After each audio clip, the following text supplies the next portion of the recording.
Kalau kita ngomongin rumah sakit, apa sih yang pertama kali muncul di kepala? Pasti sesuatu yang modern banget kan?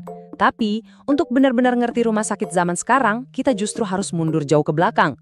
Karena ceritanya nunjukin gimana cara manusia ngeliat penyakit, penyembuhan, dan bahkan kemanusiaan itu sendiri udah berubah total. Pasti kebayang, tempat yang canggih banget. Penuh teknologi mutakhir, semuanya presisi, serba data. Terus super sibuk, lorong-lorong itu rame terus, kayak ekosistem darurat yang nggak pernah tidur. Dan semuanya itu efisien, semuanya diatur rapi, kayak mesin yang terorganisir, dirancang buat hasil maksimal. Tapi pertanyaannya, apa rumah sakit dari dulu emang kayak gini? Jawabannya, jauh banget dari itu. Nah, untuk paham rumah sakit modern, kita harus jalan-jalan dulu ke masa lalu. Ke dunia di mana penyembuhan itu artinya beda banget. Oke, kita mulai ya. Jauh sebelum ada ruangan steril dan alat-alat canggih, rumah sakit pertama itu lebih mirip kuil, serius.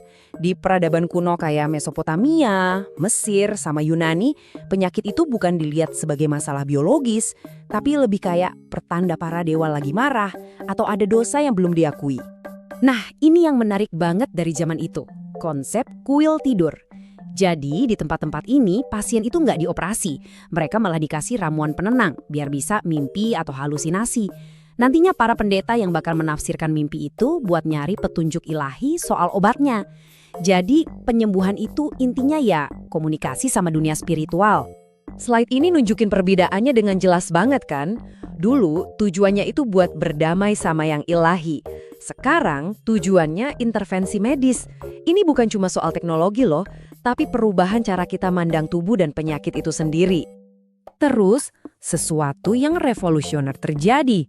Muncul sebuah ide baru, ngerawat orang sakit itu adalah tindakan welas asih, sebuah tanggung jawab kemanusiaan.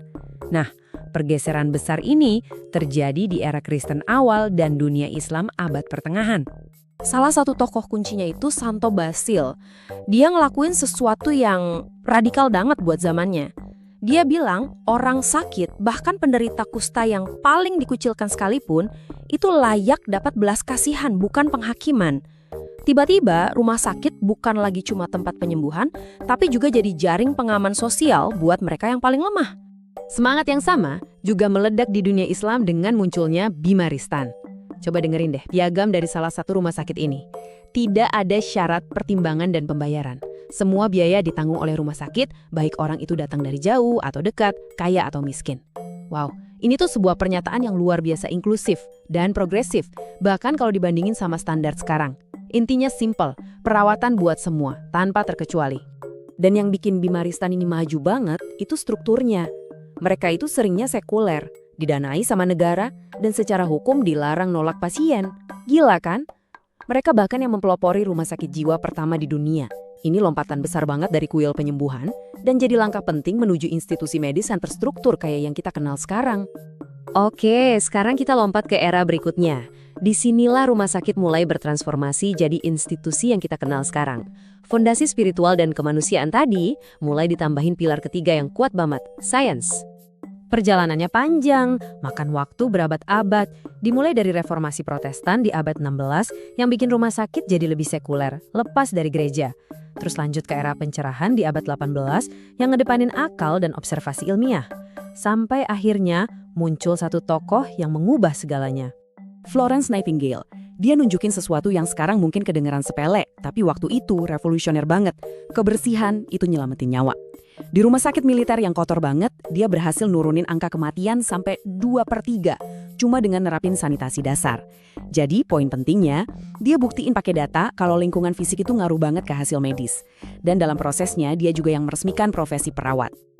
Jadi, setelah perjalanan panjang ini, dari kuil spiritual, institusi amal, sampai jadi pusat sains, apa artinya semua ini buat kita sekarang? Warisan apa sih yang dibawa sama rumah sakit modern? Nggak bisa dipungkiri, keberhasilannya itu fenomenal. Coba lihat lonjakan harapan hidup dalam 1 abad terakhir ini. Rumah sakit modern dengan semua teknologinya punya peran super besar dalam pencapaian yang luar biasa ini. Tapi, di balik kesuksesan itu ada sebuah tegangan. Di satu sisi, kita mewarisi misi sosial yang dalam banget, komitmen welas asih buat ngerawat semua orang. Tapi di sisi lain, rumah sakit modern itu adalah industri yang kompleks, canggih, dan sangat berorientasi sama efisiensi. Jadi apa nih yang bisa kita pelajari dari semua ini? Pertama, rumah sakit itu selalu jadi cerminan dari nilai-nilai masyarakatnya. Kedua, ide bahwa merawat orang sakit itu tanggung jawab kita bersama, itu bukan hal baru, tapi warisan ribuan tahun. Dan yang paling penting, teknologi secanggih apapun itu cuma alat. Tujuan utamanya ya tetap penyembuhan dan kepedulian. Nah, ini yang membawa kita ke pertanyaan terakhir. Rumah sakit itu berawal dari tempat spiritual, terus jadi simbol welas asih, dan sekarang jadi pusat teknologi.